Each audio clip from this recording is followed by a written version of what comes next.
How many seats do you think India Alliance is going to win this time? देखिए, हम भाजपा की तरह घमंड में तानाशाही से नहीं कि 400 आ गए। अभी तो जनता के बीच जाना है। अभी तो पहले चरण का मतदान नहीं हुआ। जनता के मन में क्या है ये आपने कैसे तय कर लिया कि 400 पार आएगी? बीजेपी और कांग्रेस के मैनिफेस्टो दोनों आउट है।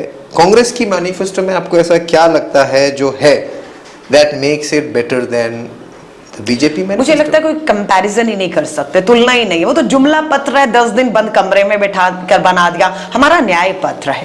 10,000 किलोमीटर की यात्रा में सड़कों के में जाकर, लोगों के बीच जाकर, किसान, दलित, आदिवासी, बेरोजगार युवा, महिलाओं के बीच में बना ये न्याय पत्र है। इसकी तुलना हो ही नहीं सकती। 2 करोड़ नौकरी हर साल देनी थी, 20 करोड़ युवाओं को नौकरी। कहाँ है रोजगार? 30 लाख सरकारी पद खाली हैं। न्याय होगा अब 30 लाख सरकारी पक्की नौकरियों के पद भरे जाएंगे।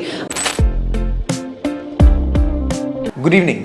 हमारे आज का शो थोड़ा यूनिक है, थोड़ा अलग है, क्योंकि आज की एपिसोड बहुत ज़्यादा हिंदी और बहुत कम इंग्लिश में है।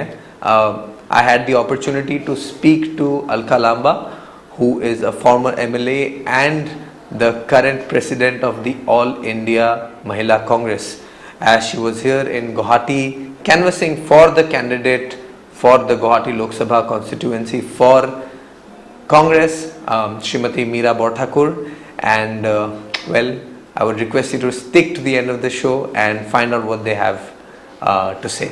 Ma'am, welcome to the show. Thank you so much. Ma'am, सबसे first question that I'll ask, you were in Congress and then you joined AAP and then now you're back to the Congress.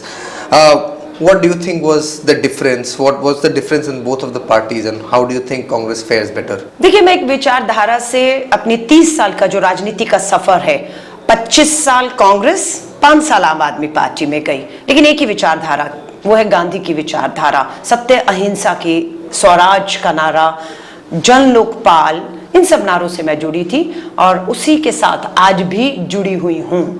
एक विचारधारा जिससे हम लड़ रहे हैं और दूसरी विचारधारा जिसके हम साथ में हैं, तो मैं उसके साथ जुड़ी रही, लेकिन रही एक ही पार्टी और एक ही विचार में। कांग्रेस और आप, both of them are members of the India Alliance. However, first before I get to the however of the constituency seats, how many seats do you think India Alliance is going to win this time? It's not Indy, it's India. India. We should feel proud while saying India. Right? So हम India alliance है और India alliance में 26 राजनीतिक दल हैं। कश्मीर से लेकर तमिलनाडु, कन्याकुमारी तक देश के 26 राजनीतिक दल एक मंच पर आ चुके हैं। मकसद क्या है? देश के संविधान को बचाना। मकसद क्या है? देश की डेमोक्रेसी, लोकतंत्र को बचाना। मकसद है किसान को न्याय दिलाना। एमएसपी पे कानून, न्यूनतम समर्थन मूल्य कानून नहीं दिया आपने। आय दुगनी होनी थी, 22 में नहीं हुई। कर्ज मुक्त होना था किसान को, नहीं हुआ कर्ज मुक्त। आत्महत्याएं रुकनी थी, नहीं रुकी है। अन्याय हुआ है, 10 साल में न्याय दिलाना है। बेरोजगार युवा, 2 करोड़ नौकरी हर साल देनी थी, 20 करोड़ युवाओं को नौकरी। कहाँ है रोजगार? 30 लाख सरकारी पद खाली हैं। न्याय होगा अब 30 लाख सरकारी पक्की नौकरियों के पद भरे जाएंगे। आधी आबादी महंगाई से जूझ रही है। 800-900 रुपए का गैस का सिलेंडर है, पेट्रोल डीजल 100 पार है। देश का रुपया आज गिरा हुआ है, $1 की कीमत 83 रुपए। कर्ज देश पर 50 लाख करोड़ का था, आज कितना है? 207 लाख करोड़ का, मात्र 10 साल में। सो इन सब चीजों से आज देश 10 साल भाजपा का अन्याय का काल, 10 साल भाजपा का कुशासन, तानाशाही के 10,000 किलोमीटर की राहुल गांधी जी की भारत जोड़ो न्याय यात्रा भारी पड़ रही है इन पर। आपने क्वेश्चन का आंसर बहुत अच्छा दिया, लेकिन आपने क्वेश्चन का आंसर नहीं दिया। मैम, मेरा क्वेश्चन है कि आपको क्या लगता है इंडिया अलायंस कितना सीट जीतेंगी?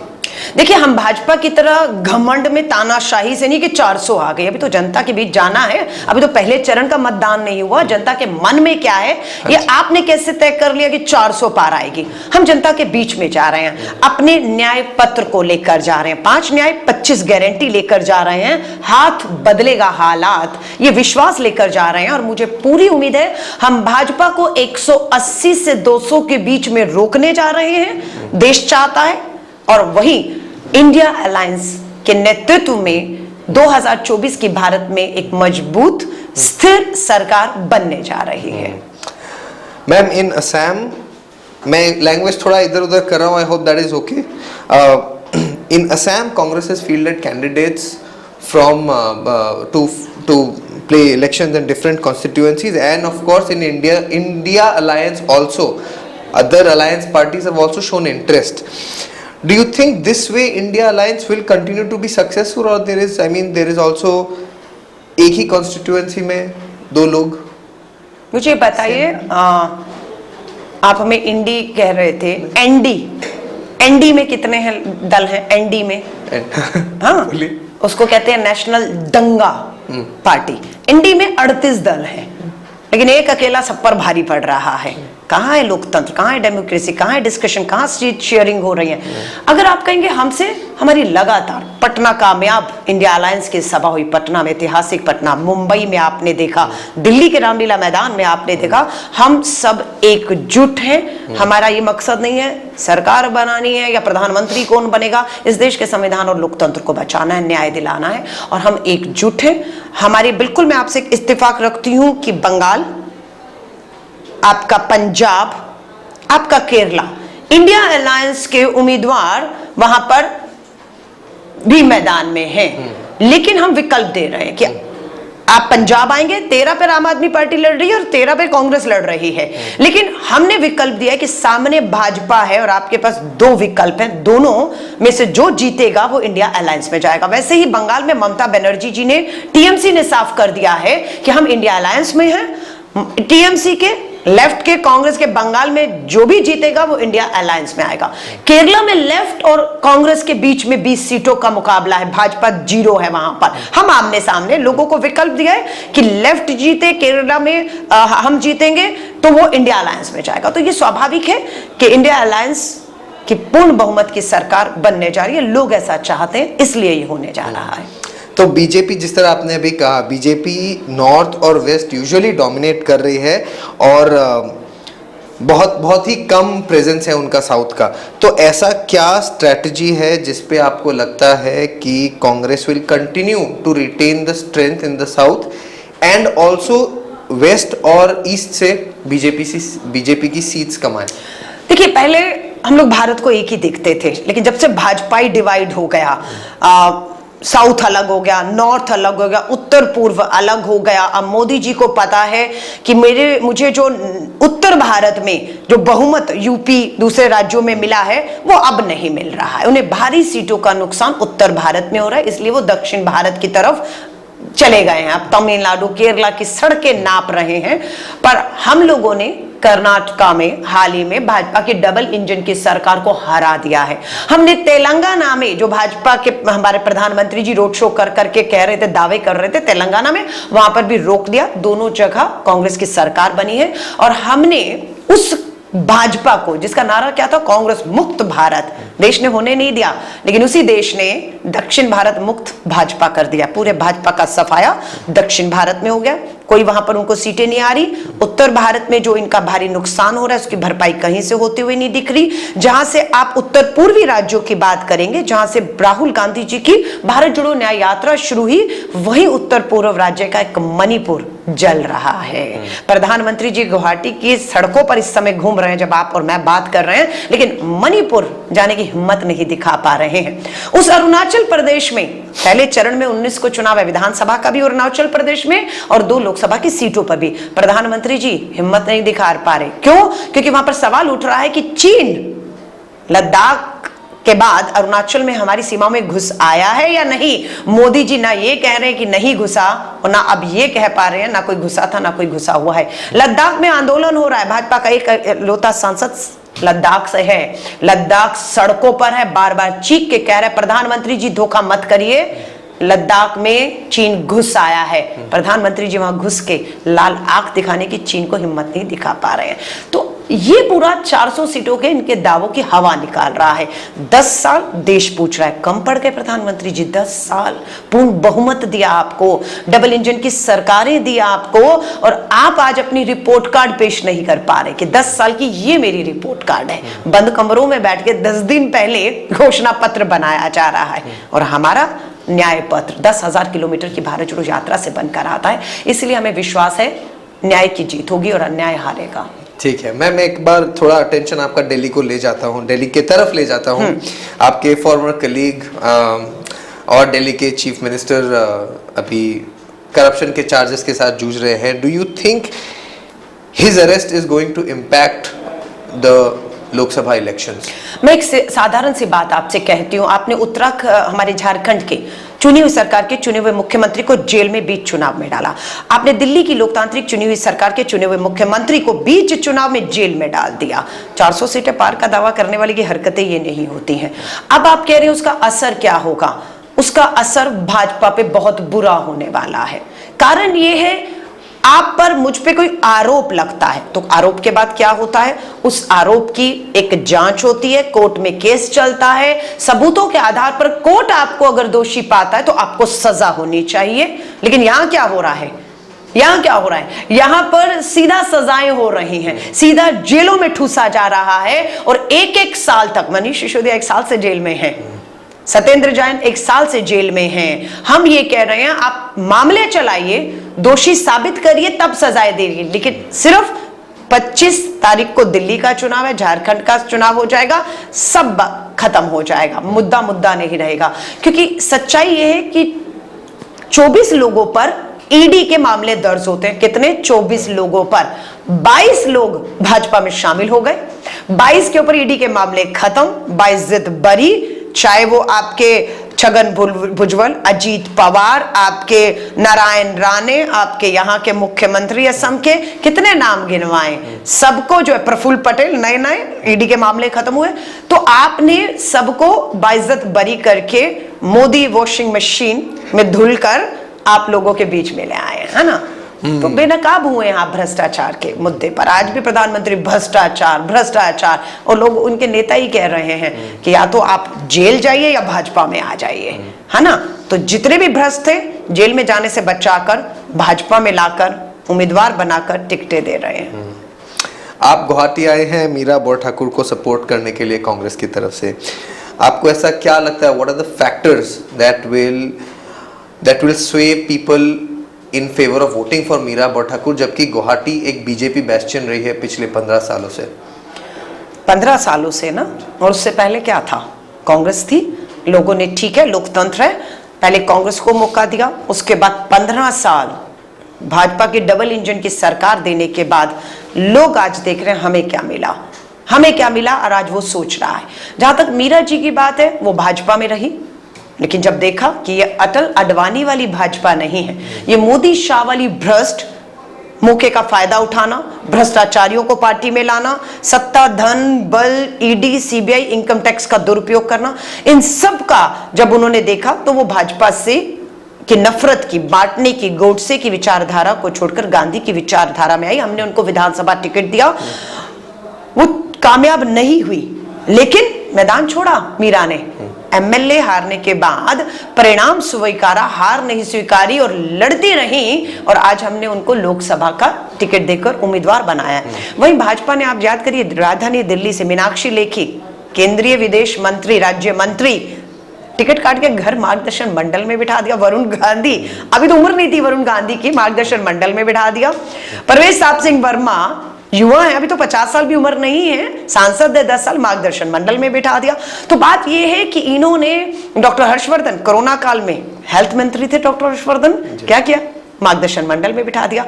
तो आपने अपने जीते हुए को सारी अपनी विफलताओं का ठीकरा फोड़ते हुए घर बिठा दिया, और हम लोगों ने देखा कि जो अपने परिणामों को स्वीकार करके भी हार नहीं स्वीकार करा, इस विचारधारा से, भाजपा की जो विचारधारा है नफरत की, बांटने की, और इनके जो मकसद है उस पर कामयाब नहीं होने देना इनको, इनके मकसद है संविधान, लोकतंत्र की हत्या, उसको लेकर मीरा जी लड़ रही हैं। आधी आबादी महिलाओं को उनकी आवाज मिलेगी, और स्वाभाविक है असम की आधी आबादी की आवाज जब दिल्ली में गूंजेगी तो न्याय मिलेगा।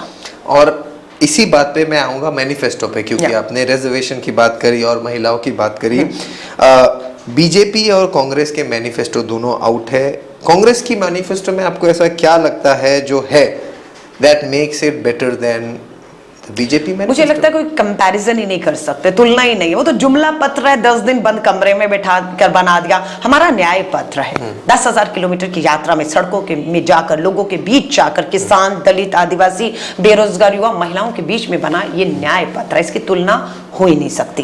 फिर भी आप कहेंगे प्रधानमंत्री जी इतना बौखला गए बिना हमारा घोषणा पत्र देखे हुए, कह दिया मुस्लिम लीग का पत्र है। इसमें एक मुस्लिम का शब्द नहीं, मां नहीं है इसमें, है ना, लेकिन बोल दिया मुस्लिम लीग। इसमें तो हिंदू, मुस्लिम, सिख, ईसाई सबकी एकता की तस्वीरें हैं। इसमें 30 लाख पक्की सरकारी नौकरियों के पद देने की बात है। इसमें हर गृहिणी को, जो गरीब परिवारों की महिला को 1 लाख रुपया सालाना, 8,500 रुपया हर महीना उसे देने की बात है, ताकि वो महंगाई और बेरोजगारी से लड़ पाए। इस हमारे न्याय पत्र में किसान को एमएसपी पे कानून देने की बात है। मोदी जी ने 16 लाख करोड़ पूंजीपति मित्रों का माफ किया। हम कहते हैं हम आते ही किसान को आत्महत्या करने से रोकेंगे और उसका सारा कर्ज हम माफ करेंगे। हम सेना को कमजोर नहीं होने देंगे। ये अग्निपथ भर्ती योजना, ठेके की 4 साल की नौकरी सेना में लाते हैं। हम सेना की पक्की भर्ती को बहाल करने की बात करते हैं। हम श्रमिक, जो गरीब मजदूर है, दिहाड़ी मजदूर है, इतनी महंगाई में उसका जो मजदूरी है दिहाड़ी, उसको 400 रुपया मनरेगा का हो या हमारा श्रमिक को 400 रुपया दिहाड़ी की, हम उस पर बात कर रहे हैं। हम अपनी आंगनवाड़ी बहनें, आशा वर्कर बहनें, हमारी मिड डे मील बनाने वाली बहनों को इतनी महंगाई में जो उनका मानदेय है उसको हम दुगना करने की बात कर रहे हैं। सो ये सारी बातें न्याय पत्र में हो सकती हैं, जुमला पत्र में नहीं हो सकती, क्योंकि जुमले गढ़े गए। 10 साल में उन जुमलों के ऊपर रिपोर्ट कार्ड पेश करने की हिम्मत नहीं है प्रधानमंत्री जी भाजपा की। कांग्रेस की मैनिफेस्टो में 50% रिजर्वेशन फॉर वुमेन कहा गया है सरकारी नौकरियों में। बिल्कुल। आपको नहीं लगता कहीं पे शायद इस मैनिफेस्टो के दौरान भी जब ये बन रहा था, do you think somewhere Congress is also underrepresented women in politics otherwise? Both BJP and Congress have largely, I feel, they have underrepresented women. What is your comment on that? देखिए, महिला हूँ, राजनीति में हूँ, भारतीय राष्ट्रीय महिला कांग्रेस की राष्ट्रीय अध्यक्ष हूँ, राजनीति से ऊपर उठ के बात कर रही हूँ। इस देश के अंदर सरकारी नौकरी हो, महिलाओं की किसी भी क्षेत्र में भागीदारी हो, राजनीति भी हो, पार्टी संगठन कोई भी उठा लीजिएगा, बिल्कुल मुझे ये एहसास होता है कि इस आदि आबादी का जो हक और अधिकार है उससे अभी भी उसे वंचित रखा जा रहा है। 33% महिला आरक्षण कानून हमारी सरकार राज्यसभा में पारित कर गई थी। पूर्ण बहुमत की भाजपा सरकार आई, लगा 2014 में ही लोकसभा में भी पारित हो जाएगा। 10 साल पहले लागू होता तो आज 180 बहनें 33% आरक्षण के तहत लड़ती, जीतती और संसद पहुंचती, लेकिन वंचित रख दिया भाजपा ने। जुमला, कानून आ गया, लागू नहीं हो रहा है, लागू नहीं कर रहे आप, तो ये अन्याय, ये उनका हक छीनने का काम भाजपा सरकार ने किया। अगर करती तो हर पार्टियां आरक्षित सीटों पर महिलाएं उतारती और वो जीतती।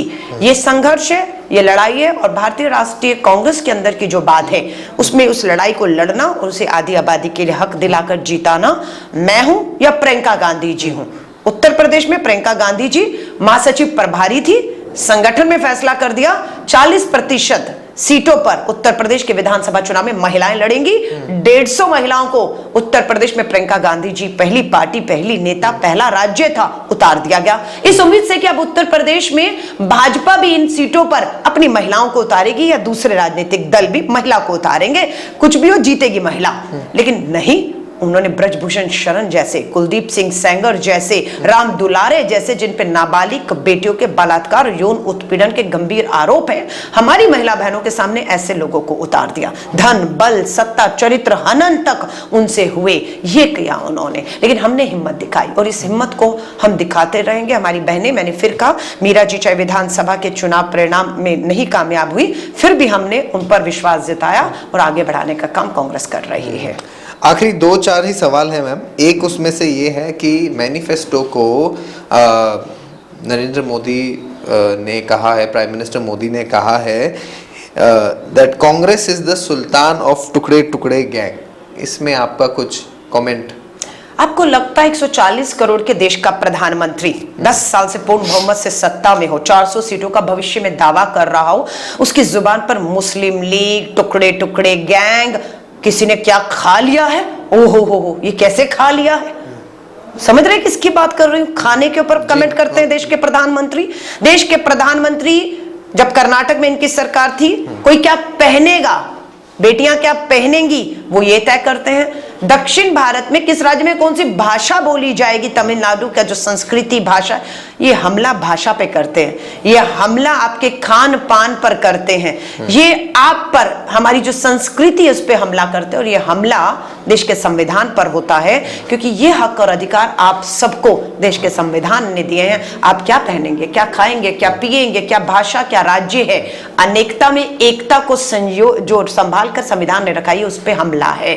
तो ये प्रधानमंत्री जी आपकी हताशा, आपकी निराशा दिखाती है कि आप आज इन तरह के शब्दों को इस्तेमाल करके बेरोजगारी के मुद्दे पर जवाब देने से बचने की एक नाकाम कोशिश कर रहे हैं। महंगाई शब्द नहीं है, बेरोजगारी शब्द आपके भाषणों में नहीं है, आपके भाषणों में किसान को न्याय देने की बात नहीं है, देश की सरहदों में चीन घुस आया उस पर बात करने की आपकी हिम्मत नहीं है। इसलिए आप मुद्दों से भटकाने के लिए टुकड़े टुकड़े गैंग, लव जिहाद, ट्रिपल तलाक, सीए, एनआरसी, इस तरह के आप जुमले गढ़ रहे हैं। 10 साल में दम होता करके दिखाते। एक और क्वेश्चन है इसी पे। कांग्रेस ने अपने मैनिफेस्टो में मेंशन किया है कि it will recognise LGBTQ civil union if elected and Congress comes to power. इसमें आप इस एक्सेप्टेंस को लाने के लिए आप ऐसे अर्बन सिटी जैसे ऐसे मैनिफेस्टो में आप क्या करेंगे eventually when you come to power? What is it that you will do to recognise this union? देखिए, बहुत सी चीजें हैं जिसपे सरकार को आर्थिक रूप से फैसले लेने हैं। जैसे मैंने कहा किसान का कर्ज माफ होगा, राइट। हमने कहा महंगाई कम करेंगे, 1 लाख रुपया सालाना महिलाओं के खाते, ये आर्थिक फैसले हैं। लेकिन बहुत से फैसले सामाजिक होते हैं। उस सामाजिक फैसलों को, किसी भी तरह का फैसला हो, हम वहां से आए हैं जब क्या कहते हैं, सती प्रथा, पर्दा प्रथा, बहुत सी कुरीतियों से, प्रथाओं से, और अब एक नई सोच, नई तरीके, एक्सेप्टेबिलिटी को, वो हम एक लोकतंत्र में बातचीत के, डेमोक्रेसी के रास्ते से, लोगों में सहमति समझाने से आगे लाते हैं। मुझे लगता है हमारे संविधान में मेल हो, नर हो, नारी हो, या तीसरा जेंडर हो, या आपस में जो आप बता रहे हैं मेल फीमेल, ये बहुत सी चीजें हैं जिसपे विचार चल रहा है ना। लिव इन रिलेशनशिप भी नया दौर है, नया पूरा दुनिया आज जुड़ चुकी है, और बहुत सी चीजें हम अपना रहे हैं, बहुत सी चीजें हमारे देश के लोग अपना रहे हैं। तो मुझे लगता है ये लोकतंत्र है, सबको अपना अधिकार है कि वो अपने मत से, अपनी सोच से, अपने विचार से और समय से कानून अगर लाकर उनके संवैधानिक हक अधिकारों को प्रोटेक्ट करना होगा तो कांग्रेस करेगी। आपने दिल्ली में चांदनी चौक से 2 बार इलेक्शन आपने लड़ा। एक बार आपके तरफ से लड़ी थी, एक बार कांग्रेस के तरफ से लड़ी थी, और जब आपसे लड़ी थी तब आप जीती थी। ऐसा है क्या कि Congress is losing ground in Delhi? ऐसा नहीं है कि कांग्रेस ने ग्राउंड लूज किया है। आजादी के बाद हमने ही, देश ने हमें मौका दिया है, और अभी 10 साल पहले, 10 साल तक डॉक्टर मनमोहन सिंह जी की हमारी तो सरकार थी, 10 साल हमें मिले, 10 साल इनको, तो कहाँ हम बाहर हैं। अभी कर्नाटका, तेलंगाना, हिमाचल में सरकार बनाई, राजस्थान, मध्य प्रदेश, छत्तीसगढ़ में विपक्ष में है, पर एक मजबूत विपक्ष में है। ऐसा नहीं 2-4 विधायक है जिसे भाजपा खरीद फरोख्त की कोशिश कर रही है, कर नहीं पा रही है। तोड़ने की कोशिश की, हिमाचल के औंधे मुंह आकर गिरी। वही हरकत चंडीगढ़ में की, मेयर का चुनाव देखा, सुप्रीम कोर्ट ने कहा मेरी नजर है तुम्हारे ऊपर, सीसीटीवी कैमरे में किस तरीके से आप करते हैं। सो कांग्रेस कहीं से कमजोर नहीं है, लोकतंत्र है, स्वाभाविक है, लोग आपको मौका देंगे, फिर लोग दूसरी तरफ जाकर हर एक को देखते हैं। उन्होंने हम में देखा, डॉक्टर मनमोहन सिंह जी के 10 साल में अर्थव्यवस्था, रुपया, देश पे कर्ज, किसान, बेरोजगार, कहां था युवा, कितना हमने अस्पताल, स्कूल, इंफ्रास्ट्रक्चर खड़ा किया, और आज इनका इम्तिहान है, सिर्फ जुमले मिले हैं। तो स्वाभाविक है लोग वापस कांग्रेस की तरफ लौट रहे हैं। तो इस इलेक्शन में एक एंटी इनकम्बेंसी वेव है भाजपा के खिलाफ, जी हाँ, तगड़ी लहर है, क्योंकि 10 साल पूर्ण बहुमत के स्थिर सरकार, हमारे पास वो बहुमत नहीं था, हमारी यूपीए सरकार थी, कांग्रेस की अपने दम पर 272 पार करके नहीं थी, लेकिन आपको मोदी जी 10 साल पूर्ण बहुमत स्थिर सरकार, डबल इंजन की सरकारें दी, लेकिन आपने देश के लोकतंत्र को ताकत देने के बजाय लोकतंत्र में विपक्ष जो आवाजें उठा रहा है उसे कुचलने की तानाशाह की तरह कोशिश की, और ये देश कभी भी किसी भी तानाशाह को स्वीकार नहीं करता। समय आने पर उन्हें मुंह तोड़ जवाब यही जनता 24 में देगी। और आज एक आखिरी क्वेश्चन शाम के लिए, 10 साल में अलका लांबा जी आपके पॉलिटिकल एम्बिशंस या पॉलिटिकल एस्पिरेशंस? देखिए, मेरे निजी तौर पर कहेंगे मैं अपने आप को कहाँ देखना चाहती हूँ, तो मैं आप सब कहूंगी मैं अपने आप को वहां देखना चाहती हूँ जहां पर देश की, खासतौर से महिलाओं, उस आधी आबादी जो अन्याय से गुजर रही है। बहुत सी बेटियां आज भी अदालतों के चक्कर काट रही हैं, न्याय नहीं मिल रहा है उन्हें, है ना। उसकी भागीदारी देश की अर्थव्यवस्था में पूरी तरह हो। आज हमें कहा जाता है कि देश की अर्थव्यवस्था में इस आधी आबादी की भागीदारी, हिस्सेदारी नहीं है। मैं वहां अपने आप को देखना चाहती हूँ जहां पर मैं इस देश की आधी आबादी को वो ताकत दे पाऊं कि घर पे बैठा पिता, भाई, दोस्त भी महसूस करे कि मेरी बेटी, मेरी बहन सशक्त हो चुकी है, अब उसकी चिंता उसे नहीं करनी है। मैं वहाँ अपने आप को देख रही हूँ जहाँ पर मैं अपनी आधी आबादी को देखना चाहती हूँ। ठीक है, बहुत बढ़िया मैम, आपके टाइम के लिए, आपके समय के लिए very grateful. Thank you so much. Thanks. Stay tuned guys.